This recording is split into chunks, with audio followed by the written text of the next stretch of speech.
یہاں آپ دیکھ رہے ہیں کہ حضرت نوح علیہ السلام یعنی اللہ کے رسول اور ان کے ساتھی بچا لیے گئے، حضرت ہود علیہ السلام اللہ کے رسول ہیں اور ان کے ساتھی جو چند ایمان لائے تھے وہ بچا لیے گئے، بقیہ پوری قوم ہلاک کر دی گئی۔ رسولوں کو اللہ تعالیٰ اسپیشل تحفظ فراہم کرتا ہے، اور یہی بات ہے حضرت عیسیٰ علیہ السلام کے حوالے سے کہ اللہ تعالیٰ نے معجزانہ طور پر جو ان کو بچایا ہے، اس لیے کہ رسول قتل نہیں ہو سکتا۔ وما قتلوہ یقینا، کیسے ممکن ہے؟ ہرگز انہوں نے قتل نہیں کیا، ہم پڑھ چکے ہیں سورہ نساء میں۔ وَإِلَىٰ ثَمُودَ أَخَاهُمْ صَالِحًا، قوم سمود کی طرف ہم نے بھیجا ان کے بھائی صالح کو۔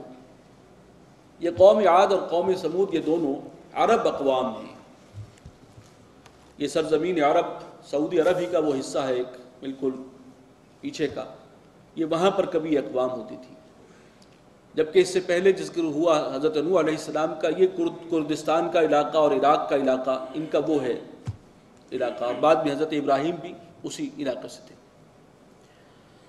تو قوم سمود کی طرف بھیجا ہم نے ان کے بھائی صالح کو۔ قال یا قوم اعبدوا اللہ ما لکم من الہ غیرہ، ان کی دعوت بھی وہی تھی کہ اے میری قوم اللہ کی بندگی کرو، اس کے سوا تمہارا کوئی معبود نہیں۔ قد جاءتکم بینۃ من ربکم، دیکھو آ چکی ہے تمہارے پاس ایک روشن دلیل، ایک معجزہ تمہارے رب کی جانب سے۔ ھذہ ناقۃ اللہ لکم آیۃ، یہ ہے اونٹنی اللہ کی جو تمہارے لیے نشانی ہے۔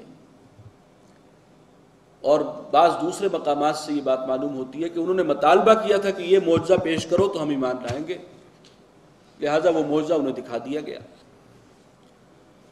فَذَرُوهَا تَأْكُلْ فِي أَرْضِ اللَّهِ، تو اب اس کو چھوڑ دو، اب یہ کھائے اللہ کی زمین میں، اللہ کی اونٹنی ہے تو اب اس کے اوپر کوئی روک ٹوک نہیں ہونی چاہیے، جہاں سے کھائے جس کھیت سے کھائے، اب کوئی اس کے اوپر جو ہے وہ بندش نہیں ہے۔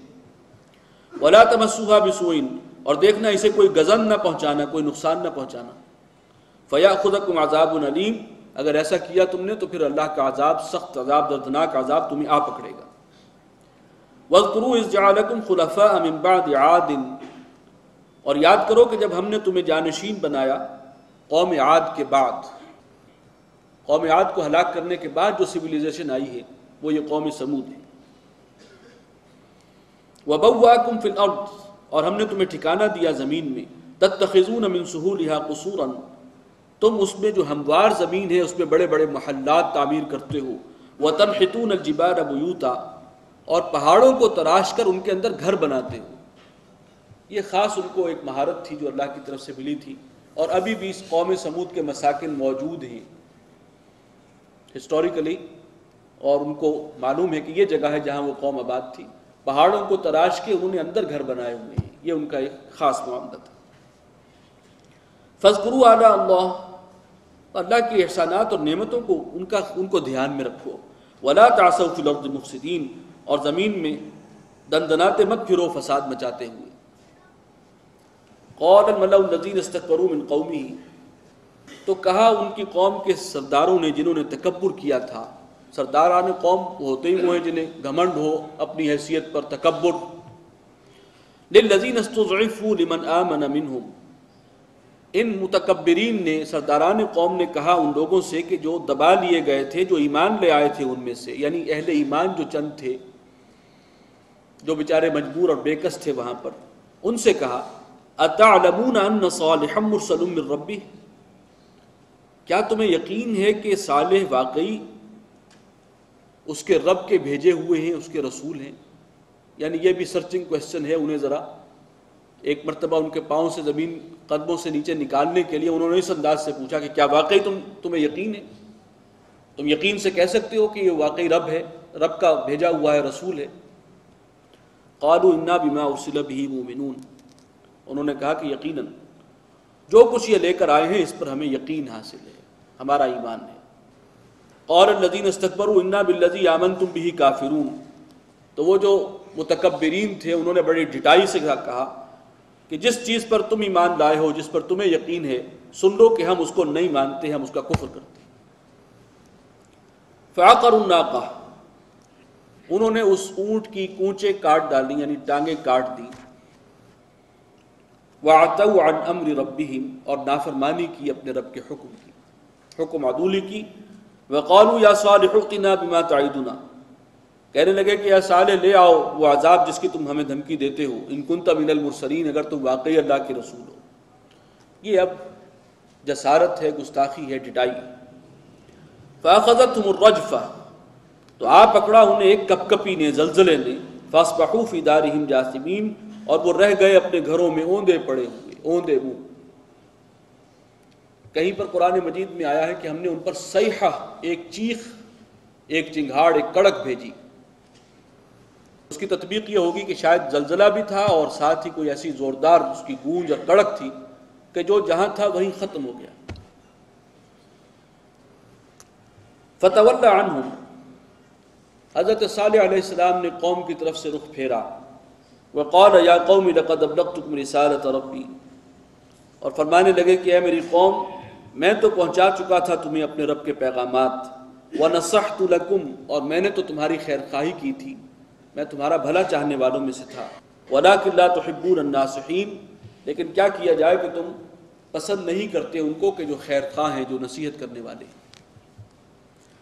وَلُوطًا إِذْ قَالَ لِقَوْمِهِ أَتَأْتُونَ الْفَاحِشَةَ مَا سَبَقَكُم بِهَا مِنْ أَحَدٍ مِّنَ الْعَالَمِينَ، اور لوط کو بھیجا ہم نے، یہ بھی اللہ کے رسول ہیں، اور کہا ان سے ان کی قوم، اذ قال لقومہ، انہوں نے کہا اپنی قوم سے، اتاتون الفاحشۃ ما سبقکم بها من احد من العالمین، کہ کیا تم ایسی بے حیائی کا ارتکاب کرتے ہو جو جہان والوں میں سے پہلے کسی نے نہیں کی۔ انکم لتاتون الرجال شہوۃ من دون النساء، تم دوڑتے ہو مردوں کی طرف شہوت کے ساتھ، عورتوں کو چھوڑ کر، بل انتم قوم مسرفون، بلکہ تم حد سے گزرنے والے لوگ ہو۔ یہ سیکشول پرورشن ان کے اندر تھی، اور یہ گویا پہلی قوم ہے انسانی تاریخ میں جو اس طرح اس حد تک گئی ہے اس معاملے میں۔ وما كان جواب قومه، قوم کے پاس تو کوئی جواب نہیں تھا ان کی اس بات کا، الا ان قالوا، مگر انہوں نے یہ کہا، اخرجوهم من قريتكم، آپس میں ایک دوسرے سے کہا کہ نکالو ان کو اپنی بستی سے، یہ کہاں سے آ گئے، انہم اناس یتطہرون، یہ وہ لوگ ہیں جو بڑے پارسا بنتے ہیں، پاک باز بنتے ہیں، تو نکالو انہیں، یہ ہے انداز۔ اور ویسے بھی حضرت لوط علیہ السلام کا معاملہ یہ تھا کہ یہ اس قوم میں سے نہیں تھے۔ حضرت لوط حضرت ابراہیم علیہ السلام کے بھتیجے ہیں، اور حضرت ابراہیم کے ساتھ ہی انہوں نے بھی عراق سے ہجرت کی تھی۔ انہیں اللہ تعالیٰ نے بھیج دیا سدوم اور عامورہ کی بستیوں کی طرف، اور وہ ڈیڈ سی کے کنارے یہ بستیاں آباد تھیں، اور آج بھی ان کے وہ کھنڈرات ہیں وہاں پر، اور وہاں بھیجا کہ وہاں جا کر قوم کو خبردار کریں۔ وہ قوم ایک بہت ہی ذلت آمیز قسم کے جو ہے وہ ایک گناہ میں ملوث ہے، تو اس میں انہوں نے کہا کہ ان کو نکالو باہر اس شہر سے، یہ بڑے پارسا لوگ ہیں۔ فَأَنْجَيْنَاهُ وَأَهْلَهُ إِلَّا امْرَأَتَهُ، ہم نے بچا لیا ان کو بھی اور ان کے گھر والوں کو بھی سوائے ان کی بیوی کے، كَانَتْ مِنَ الْغَابِرِينَ، اور وہ پیچھے رہ جانے والوں میں سے تھی۔ اس بیوی کی ہمدردیاں جو ہیں وہ اپنی قوم کے ساتھ تھیں۔ حضرت لوط علیہ السلام تو باہر سے آئے تھے، ان کا تعلق، اس ایک بیوی کا تعلق اسی قوم سے تھا، اور اس کی ہمدردیاں بھی وہاں تھیں، اور وہ یہاں کے معاملات اور راز شوہر کے جو ہیں وہ بتا دیا کرتی تھی، تو پھر انجام بھی اس کا جو ہوا وہ انہی کے ساتھ ہوا۔ کانت من الغابرین، وہ پیچھے رہ جانے والوں میں سے تھی۔ وامطرنا علیہم مطرا، اور ہم نے برسایا ان پر ایک ایسا میگھ کہ جس میں پتھر بھی تھے، پتھروں کے ساتھ جو برسی ہے بارش، پتھروں کی بارش تھی۔ فانظر کیف کان عاقبۃ المجرمین، تو دیکھو کیسا انجام ہوا ان لوگوں کا جو مجرم تھے، گناہ گار۔ وَإِلَىٰ مَدْيَنَ أَخَاهُمْ شُعَيْبًا، اور قوم مدین کی طرف، اہل مدین کی طرف ہم نے ان کے بھائی شعیب کو بھیجا رسول بنا کر۔ قَالَ يَا قَوْمِ اعْبُدُوا اللَّهَ مَا لَكُم مِّنْ إِلَٰهٍ غَيْرُهُ، ان کی دعوت بھی یہی تھی کہ اے میری قوم، اللہ کی بندگی کرو، اس کے سوا تمہارا کوئی معبود نہیں۔ قَدْ جَاءَتْكُمْ بَيِّنَةٌ مِّن رَّبِّكُمْ، آ چکی ہے تمہارے پاس ایک واضح حجت، ایک دلیل، ایک روشن چیز تمہارے رب کی جانب سے۔ فَأَوْفُوا الْكَيْلَ وَالْمِيزَانَ، تو پورا کیا کرو ناپ اور تول کو۔ اس قوم کے اندر جو خرابی تھی، ایک خرابی تو کامن سبھی قوموں میں تھی جن کی طرف رسول آئے ہیں، شرک کی خرابی، لیکن کچھ سوشل ایولز بھی جو ہیں وہ وہاں پر پروان چڑھ رہے تھے، جیسے سیکشول کرائم تھے ان کے، قوم لوط کے۔ ان کا معاملہ یہ تھا کہ ناپ تول میں کمی کرتے تھے، ڈنڈی مارتے تھے، قافلوں کو لوٹ لیتے تھے، یہ جو مدین ہے یہ ایک تجارتی مرکز